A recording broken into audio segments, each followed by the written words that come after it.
तो नमस्कार दोस्तों, स्वागत है आपका एक और नए इंटरेस्टिंग और लर्निंग वीडियो में। तो आज के इस वीडियो में हम यह बात करने वाले हैं कि कैंडलस्टिक पैटर्न कब काम नहीं करेंगे। देखो, हमें यह तो पता है कि कब काम करते हैं, लेकिन आज हम यह बात करेंगे कि ये कब काम नहीं करेंगे। तो जब हमें ये पता चल जाएगा कि कब इनका यूज़ नहीं करना है और कब इनका यूज़ करना है, तो हमारे लिए कैंडलस्टिक पैटर्न का यूज़ करना और भी आसान हो जाएगा कि हम इनका यूज़ कर सकते हैं अब।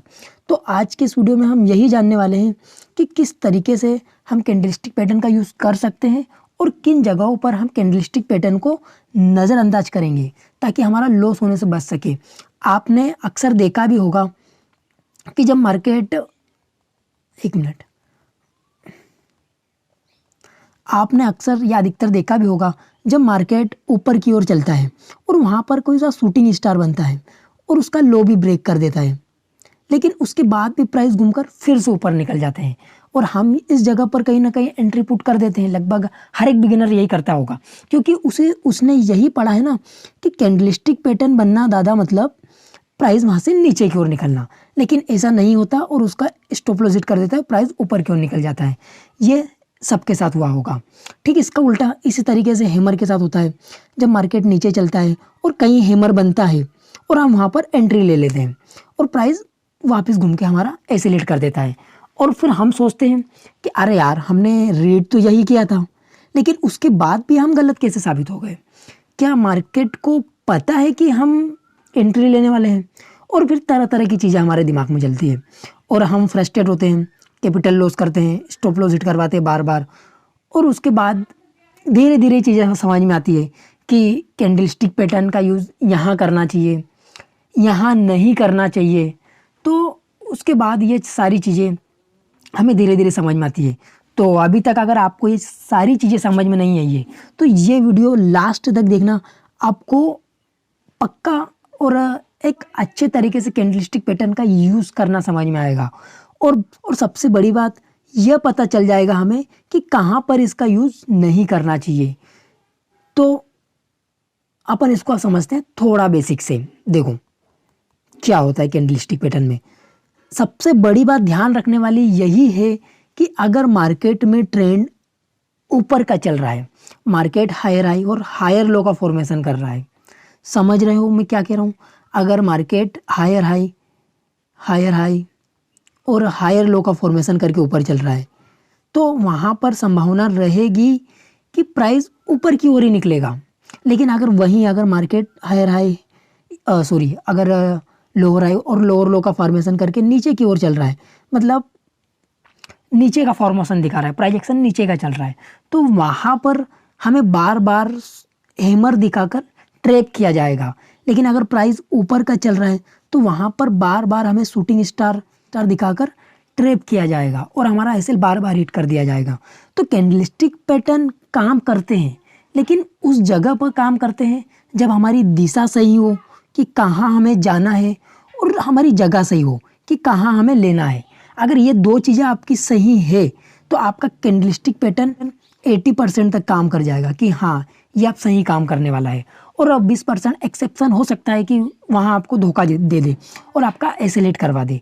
तो कैंडलस्टिक पैटर्न इस तरीके से काम करने वाला है। तो जैसा कि मैंने आपको बताया कि कब कब कैंडलस्टिक पैटर्न का यूज़ करने वाले हैं अपन और कब कब कैंडलस्टिक पैटर्न का यूज़ नहीं करने वाले हैं। देखो, पहले तो अपने एक जगह फिक्स करनी पड़ेगी हमें। पहले तो हम जब भी ट्रेड लेंगे तो हमारी एक जगह फिक्स रहेगी कि हम यहाँ ट्रेड लेने वाली है। दूसरी बात, हमारी दिशा फिक्स रहेगी कि हमें नीचे जाना है या ऊपर जाना है। अगर दिशा सही है तो हमारी कैंडलस्टिक पैटर्न बहुत अच्छे तरीके से काम करेगी। बस ये दो चीज़ आपको ध्यान में रखना है, उसके बाद आपका कैंडलस्टिक पैटर्न का काम खत्म। और दिशा कैसे पता करेंगे हम, अगर ये आपको नहीं पता है तो उसके लिए आपको ट्रेंड का देखना पड़ेगा कि ट्रेंड किस तरीके से चलता है। अब ट्रेंड कैसे चलता है, डाउन ट्रेंड कैसे चलता है, और जगह माने क्या, हमारा सपोर्ट रेजिस्टेंस किस तरीके से और कहाँ चार्ट में ड्रॉ हो रहा है, और वहाँ पर कैंडलस्टिक पैटर्न को देखना। तो अब अपन चार्ट में ये देख लेते हैं कि कब कब हम ट्रैप हुए हैं कैंडलस्टिक पैटर्न पर और कहाँ कहाँ लगभग बिगिनर ट्रैप होते हैं और कहाँ कहाँ उनका ज़्यादा ऐसे लिट होता है और कहाँ उनको ट्रेड लेना चाहिए, ये अपन आप चार्ट में देखते हैं। हमने बेसिक समझ लिया कि कहाँ यूज़ नहीं करना चाहिए। अगर आप ट्रेंड रहेगा तो हम शूटिंग स्टार को या और भी जो नेगेटिव कैंडलस्टिक पैटर्न है उनको थोड़ा नज़रअंदाज करेंगे। लेकिन अगर रेजिस्टेंस वहाँ पर है तो थोड़ा ध्यान देंगे हम कि प्राइस किस तरीके से रिएक्ट कर रहा है। लेकिन अगर हम ध्यान दें कि अगर प्राइस ऊपर का है या नीचे का है तो हम कैंडलस्टिक पैटर्न से बचेंगे थोड़ा और प्राइस को रीड करने की कोशिश करेंगे। तो अब हम इसको चार्ट पे समझते हैं। तो अभी हम चार्ट पर समझते हैं कि किस तरीके से हमें कैंडलस्टिक पैटर्न को नज़रअंदाज करना चाहिए और कहाँ कहाँ इनका यूज़ करना चाहिए ट्रेंड के हिसाब से और जगह के हिसाब से। तो जैसा कि हमने बताया था कि हम अधिकतर जो भी ट्रेड लेते हैं इंट्राडे में वो 5 मिनट 3 मिनट या 1 मिनट इन पे ही एग्जीक्यूशन करते हैं या ऑप्शन ट्रेडिंग करते हैं। तो इन्हीं टाइम फ्रेम पर हम हमारा ट्रेड का एग्जीक्यूट करते हैं। तो ये तो 5 मिनट की बात हो गई। लेकिन अगर हम 15 मिनट पर चार्ट का एनालिसिस कर रहे हैं या 1 आवर पर टाइम फ्रेम का या 1 आवर टाइम फ्रेम पर चार्ट का एनालिसिस कर रहे हैं या फिर डेली टाइम फ्रेम पर चार्ट का एनालिसिस कर रहे हैं, तो जिस भी टाइम फ्रेम पर हम चार्ट का एनालिसिस करेंगे तो सबसे पहले हमें यही देखना है कि ट्रेंड उस टाइम फ्रेम पर क्या चल रहा है। अगर ट्रेंड डाउन है तो हम वहाँ पर हैमर को थोड़ा नज़रअंदाज करेंगे। अगर ट्रेंड अप है तो हम वहाँ पर शूटिंग स्टार को थोड़ा नज़रअंदाज करेंगे या और भी जो नेगेटिव कैंडलस्टिक पैटर्न है उनको नज़रअंदाज करेंगे हम अप ट्रेंड में।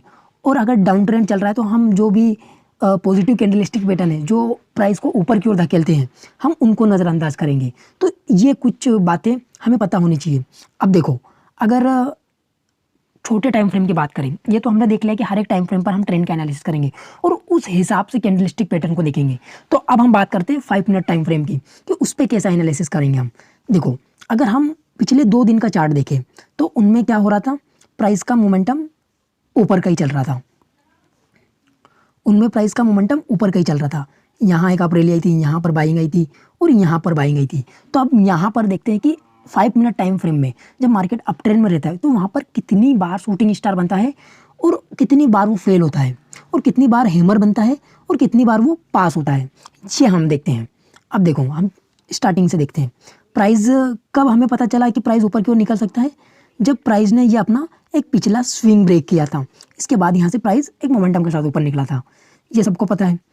उसके बाद प्राइस यहाँ से मोमेंटम चेंज कर दिया था उसने अपने प्राइस ने और ट्रेंड भी चेंज कर दिया था शॉर्ट टर्म टाइम फ्रेम पर। हालांकि daily time frame, 1 hour time frame, 15 minute time frame पर अप ट्रेंड में चल रहा है, लेकिन छोटे टाइम फ्रेम पर थोड़े समय के लिए नेगेटिव था लेकिन फिर से चेंज हुआ। अब हम यहाँ पर देखते हैं प्राइस इस जगह पर कैसे क्या रिएक्ट करता है। यहाँ पर अगर हम देखें तो प्राइस ने इस जगह पर क्या बनाया था, एक शूटिंग स्टार कैंडलस्टिक पैटर्न। अब उसके लो को भी ब्रेक किया। लो को ब्रेक करने के बाद प्राइस कंसोलिडेशन किया और अगेन ऊपर की ओर निकल गया और अपना एसेलेट कर दिया। तो shooting star candlestick pattern up trend में संभावना रहेगी कि वो फेल होगा, ये जानने वाली बात है। और वहीं हम और थोड़ा देखते हैं और यहीं पर हम और थोड़ा देखते हैं। अब एक शूटिंग स्टार कैंडल या डोजी टाइप कैंडल यहाँ पर बनी थी, उसके बाद एक रेड कैंडल बना, लगा होगा सबको कि नीचे जाएगा, लेकिन उसके बाद भी फेल हो गया। ठीक है, अब और देखते हैं। अब यहाँ पर अगर हम 5 मिनट टाइम फ्रेम पर देखें तो यहाँ पर एक कैंडलस्टिक पैटर्न बना था, लगभग एंगल्फिक टाइप कैंडलस्टिक पैटर्न, कि इसको ब्रेकआउट दिया कैंडलस्टिक पैटर्न ने, बड़ा रेड कैंडल बना, सबको लगा नीचे जाएगा लेकिन नहीं गया और यहाँ से प्राइस घूम के ऊपर क्यों निकल गया। अब ऐसा क्यों हो रहा है ये, क्योंकि प्राइस ज़्यादा अप ट्रेंड में चल रहा है और अप ट्रेंड में प्राइस बार बार सेलर्स को ट्रैप करेगा और जो भी बाइंग में बैठेगा उसको अच्छा खासा मुनाफा देगा। ये साइकोलॉजी है मार्केट की, ऐसे काम करता है मार्केट। हम और भी देखेंगे। अब यहाँ पर भी लगभग दिन ही खत्म हो गया था तो शूटिंग स्टार कुछ टाइप बना नहीं। अब इसी ट्रेंड में हम हैमर देखते हैं, हैमर कैसे बना है और एंगल्फिंग कैंडल ने किस तरीके से काम किया है। अब देखो, इस जगह पर देखते हैं हम। यहाँ पर प्राइस अप ट्रेंड में चल रहा है, पिछला दिन भी अप्रैली थी और अगले दिन गैप अप खुलने के बाद नीचे आता है और उसके बाद फिर से अगेन कंटिन्यू करता है ऊपर की ओर। तो यहाँ पर एक डोजी कैंडल बना था, यहाँ पर आपको ऊपर की ओर ले गया। यहाँ पर हैमर कैंडल बना था, इसका लो नहीं ब्रेक किया और ऊपर की ओर ले गया। अब यहाँ पर अगर हम देखें तो ये कुछ एक डोजी टाइप कैंडल बना, यहाँ पर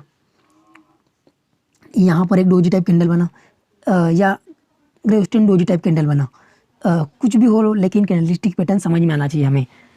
तो यहाँ पर बना, उसके बाद एक ऊपर की ओर ले गया और इतना मोमेंटम लगभग 30 से 40 पॉइंट या 20-25 पॉइंट बहुत होता है ऑप्शन में ट्रेडिंग करने के लिए। अब फिर अप ट्रेंड में यहाँ पर एक हैमर बना, उसके बाद यहाँ से एक ऊपर का अप मूव दिया। तो ये इस तरीके से एक्यूरेसी हम देखें तो जब भी अप ट्रेंड में हैमर बन रहा है या कोई सा एंगल्फिंग कैंडल बन रहा है या पॉजिटिव कैंडलस्टिक पैटर्न बन रहा है तो उसका सक्सेस रेट ज़्यादा है। किससे ज़्यादा है कि अप ट्रेंड में अगर नेगेटिव कैंडल बने उससे ज़्यादा है। नेगेटिव कैंडल अप ट्रेंड में फेल होगा और पॉजिटिव कैंडल अप ट्रेंड में पास होगा। ये हमने अप ट्रेंड की बात करी। अब हम एक बार डाउन ट्रेंड में देख लेते हैं क्या जब छोटे टाइम फ्रेम या बड़े टाइम फ्रेम जिसमें भी हम देखना है वहीं हर जगह काम करेगा, क्या वहाँ पर ऐसा काम करता है। चलो यहाँ पर अपन देखते हैं कि कहाँ कहाँ हम हैमर पर ट्रैप हुए हैं। देखो अगर हम देखें तो एक जगह पर यहाँ पर हैमर बना था, इसको ब्रेकआउट दिया और उसके बाद हैमर बना।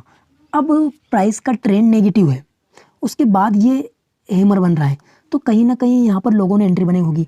उसके बाद ये एसेलेट कर दिया ये नेगेटिव कैंडल में। अगर यही पॉजिटिव ट्रेंड में बनता तो प्राइस यहाँ से ऊपर क्यों निकल जाता।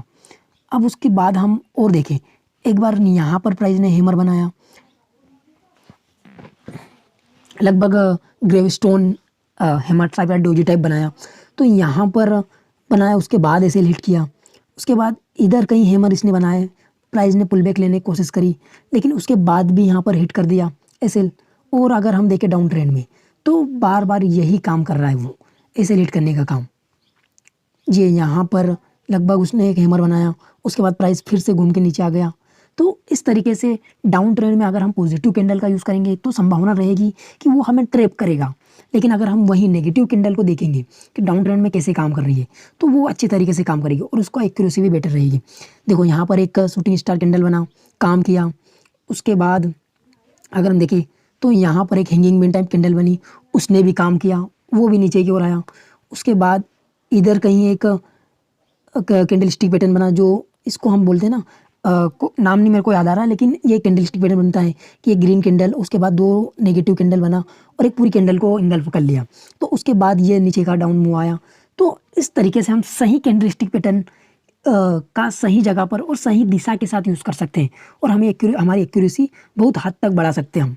तो ये आज का वीडियो हमने कैंडलस्टिक पैटर्न पर रखा और आपको समझ में भी आया होगा कि कब कब कैंडलस्टिक पैटर्न की एक्यूरेसी अच्छी होती है और कब कब कैंडलस्टिक पैटर्न ज़्यादा हमें नुकसान दे सकता है। जगह, दिशा और ट्रेंड, जगह, दिशा और ट्रेंड, अगर ये 3-4 चीज़ें आपने ध्यान में रख ली और कैंडलस्टिक पैटर्न, तो आपका पूरा काम, पूरा तो नहीं लेकिन लगभग 70% काम आसान हो जाएगा आपका ट्रेड लेने में और आपको उतना डर भी नहीं लगेगा और आपका ट्रेड सही जाने लगेगा। तो ये आज का वीडियो हमने कैंडलस्टिक पैटर्न पर रखा और समझा किस तरीके से काम करते हैं। तो उम्मीद है ये वीडियो आपको पसंद आया होगा और अगर वीडियो पसंद आया तो वीडियो को लाइक करें और अगर इस चैनल पर नए हो तो चैनल को सब्सक्राइब करें। बाकी दोस्तों वीडियो पसंद आया तो लाइक तो कर ही देना और सब्सक्राइब भी कर देना चैनल को, ताकि और ऐसे इंफॉर्मेटिव वीडियो आपको इस चैनल पर देखते मिले। बाकी वीडियो देखने के लिए धन्यवाद दोस्तों।